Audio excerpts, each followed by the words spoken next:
დიახ, რადგან არსებითად 1990 წელს მრავალი მიმართულებით მე დავაარსე იქ ფონდი. 2 წლის შემდეგ კი უკრაინამ დამოუკიდებლობა გამოაცხადა. ეს ერთგვარი ანასხლეტი იყო რუსეთში დაფუძნებული ფონდისა.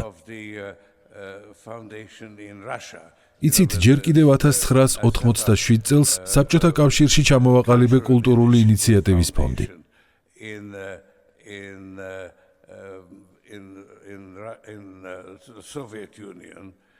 შემდეგ კი მისი ფილიალი გავხსენით უკრაინაში 1990 წელს.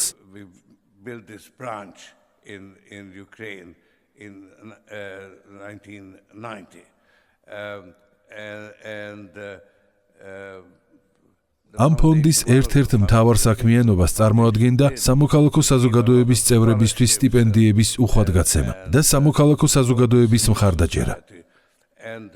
შესაბამისად, ამ მოვლენებიდან 25 წელიწადში სამოქალაქო საზოგადოების ასეთი დახვეწა დიდწილად ამ ფონდის დამსახურებაა.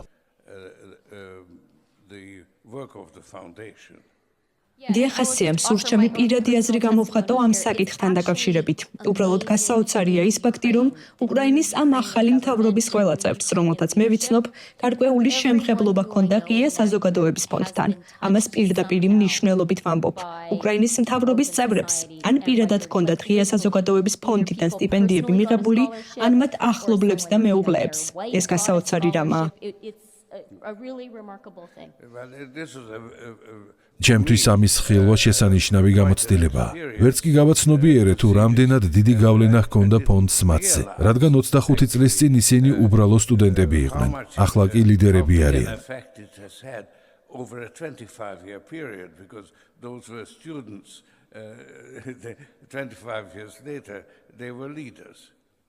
ჯორჯ, როგორც თქვენ საუბრობთ უკრაინაზე და ასევე იცით, რომ თქვენს დამოკიდებულებას მეც ვიზიარებ და უკრაინის მიმართ სიმპათიები მეც მაქვს, სურს აღნიშნო, რომ ყველა ევროპელი ჩვენ არ გვეთანხმება.